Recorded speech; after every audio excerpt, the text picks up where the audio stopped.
प्रथमेश जी महाराष्ट्र से। राधा वल्लभ श्री हरिवंश महाराज जी, आपके चरणों में कोटि कोटि प्रणाम। महाराज जी, जब हम भगवान या भक्ति के मार्ग पे चलते हैं तो कई लोग उसका मजाक उड़ाते हैं। वे कहते हैं बहुत बड़ा भक्त बन रहा है, माला जप। ये तो बहुत बढ़िया बात है। अगर कोई कहे बहुत बड़ा भक्त बन रहा है तो भगवान से जोड़ दिया कि नहीं? बुरा तो नहीं कहा, अच्छा ही कहा, तो हमें बुरा क्यों लगे यार? जब हम भक्त हैं तो बुरा क्यों लगे? अगर कहते बहुत बड़ा भक्त है तो हमें खुशी होना चाहिए। तुम्हें कोई कहे बहुत बड़े आदमी हैं पीछे से, तो कैसा लगेगा आपको? आपके पीछे से कोई कहे आप इनको जानते हैं बहुत बड़े आदमी हैं, तो आपको अच्छा लगेगा ना? तो हमारा संबंध भगवान से वो व्यक्त कर रहे कि बहुत बड़े भक्त हैं, तो हमें अच्छा लगना चाहिए कि हमारा संबंध जो भगवान से है, तो हम बड़े के हैं तो बड़े तो ही हैं। इसमें हमें सोचना क्या, इसमें परेशानी क्या? हमारी सोच लगती कि हमारा उपहास कर रहा है, बस इसी सोच को बदलना है। देखो, आपके अगर निगेटिव विचार रहेंगे तो अच्छी बात में भी दुख मिलेगा, अगर पॉजिटिव रहे तो बुरी बात में भी। जैसे अब हमें कोई गाली दे तो पहले हम उसे सुनेंगे और विचार करेंगे, और अगर अपने अंदर कोई पाखंड, कोई ड्रामा, कोई नाटक लगा तो लगेगा भगवान इस रूप में मुझे सावधान कर रहे, मुझे अपना सुधार करना चाहिए। और यदि लगा कि हमारे अंदर कोई गलती नहीं फिर भी हमें ऐसा कह रहा है, तो हम उसे पागल मानकर चल देते हैं कि तो इसके विचार का स्वरूप है, इससे हमें क्या लेना देना।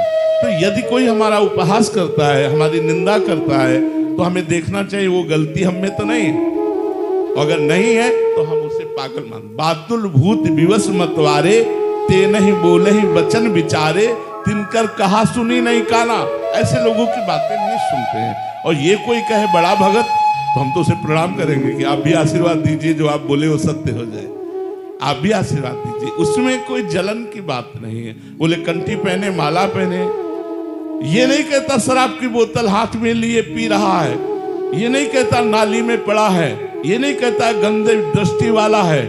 जो माला पहनकर चलेगा, जो भजन करेगा, उसको कहेगा माला पहन के चल रहा है, तो अच्छी बात है ना। हमको गाली तो नहीं दे रहा, माला तो पहने ही है, कंठी तो पहने ही है, तिलक लगाए हैं, वही बात वो कह रहा, हमें क्या परेशानी? बोले बड़ा भारी तिलक लगाए, देखो माला पहले बड़ा भगत बनता है, तो उसको प्रणाम करना चाहिए, हमें बुरा क्यों लगना चाहिए? क्योंकि कोई बुरी बात नहीं। महाराज जी, क्या होता है, अधिकतर 100 में से 95 जने वैसे हो गए हैं, तो 4-5 जने जो होते हैं उनको बहुत ज्यादा मतलब महाराज जी मजाक बना देते हैं उस चीज का। नहीं, मजाक मत बनो, आप पुष्ट बनो, आप पुष्ट बनो। वो गलत आचरण में 95 लोग चल रहे हैं, 5 लोग अच्छे आचरण पर चल रहे हैं, तो 5 लोग 50,000 के बराबर हैं। उनमें इतनी सामर्थ्य, अच्छे मार्ग में चलने वालों में बल होता है, तो वो उनकी उपहासमयी वृत्ति का सहन करना ही उपाय है, उसे चुपचाप सहन कर ले। हाँ, कह रहे हैं कि इन्होंने लिखा है कि क्या होगा तेरे जप करने से, माला पहनने से, तीर्थ यात्रा करते को क्या मिल जाएगा, क्या मिल गया? हाँ चलो, गंदे आचरण करने से, पार्टी करने से, दुनिया का नौटंकी नाटक करने से क्या होगा? क्या होगा? इससे दुर्गति होगी। और माला जपने से क्या होगा? सदगति होगी। आज हमारा शरीर पूर्व प्रारब्ध से युक्त है। हो सकता है कि आज मैं भजन कर रहा हूं, मेरा बुरा प्रारब्ध चल रहा हो, तो मुझे दुख भोगना पड़ेगा भजन करते हुए। हो सकता है तुम बुरा आचरण कर रहे हो, लेकिन तुम्हारे पुण्य चल रहे हैं, तुम्हें सुख भोगना पड़ेगा उस समय तक। लेकिन जिस समय हमारा ये नवीन कर्म भजन फलीभूत होगा, उस समय, अभी तो हमारा अंकुरण हुआ है, थोड़ा वृक्ष बनने दो, फूलने दो, फलने दो।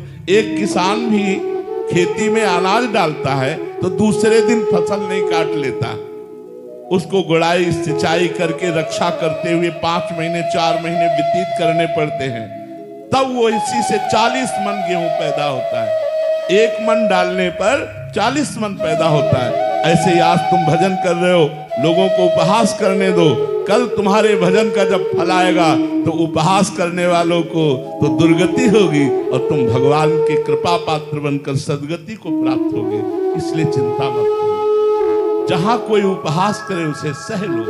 अगर सह लोगे तो महान बन जाओगे, और लड़ पड़ोगे या ऐसा मान गए कि तो तिलक ही नहीं लगाना, कंठी ही नहीं पहनना, क्योंकि लोग उपहास करते, तो फिर तुम भक्त ही क्या रहे, फिर तुम्हारी सच्चाई ही क्या रही? तुम तो कच्चे पुरुष हो, भगवत मार्ग के लायक ही नहीं हो, यदि तुम्हारे अंदर ये बल नहीं। एक बार सम्राट अकबर आगरा आया, आगरा में उसकी बैठक थी, बड़े बड़े राजा लोग सब बैठे हुए थे। सम्राट तो राजाओं के ऊपर होता है। तो देखा कि हर राजा लगभग तिलक लगाए और कंठी बांधे हुए था। पता नहीं उसके दिमाग में क्या था। ये देखकर उसको बड़ी जलन सी हुई और कहा, आज के बाद अगर सभा में कोई भी तिलक लगाकर आएगा तो गरम लोहे से उसका मस्तक दाग दिया जाएगा। ये फरमान जारी कर दो, फरमान जारी कर दो। मधुकर शाह हरिराम व्यास जी के शिष्य थे, वो भी सभा में थे। उन्होंने घर जाकर विचार किया, अनंत ब्रह्मांडों के बादशाह का तिलक एक मुल्क के बादशाह के हुक्म से ना लगावें, ऐसा कैसे हो सकता है। तो अंगरखी पहनकर जाते थे, धोती अंगरखी पहले राजा लोग, तो ऊपर का उतार दिया। बड़े बड़े 12 चिन्ह, 12 चिन्ह होते ना वैष्णव के तिलक के, तिलक लगाए और तलवार लेकर सभा में गए। तो वहां देखा कि जितने राजा थे और कोई तिलक नहीं लगाए हुए था, डर के कारण। सम्राट अकबर ने देखा, उनका, मधुकर शाह तुमने कल हमारा फरमान नहीं सुना? बोले हुजूर सुना, लेकिन तुम एक मुल्क के बादशाह हो, ये अनंत ब्रह्मांडों के बादशाह का तिलक है और तलवार खींची। बोले हो किसी में दम तो हमारे तिलक को मिटाल कर दिखाए। कांप गया अकबर। उस समय मानो नरसिंहावेश हो मधुकर शाह को, कांप गया और कहा, वाह वाह वाह वाह मधुकर साहब वाह, हम यही देखना चाहते थे कि सच्चाई में तिलक कौन लगाता है, ये भक्ति का नाटक है या तिलक है। और राजी कर लिया मधुकर शाह को। ये हमारा कोई कंठी कोई तिलक मजाक है, ये हमारे भगवान का दिया हुआ सुहाग है, ये भगवान का दिया हुआ चिन्ह है।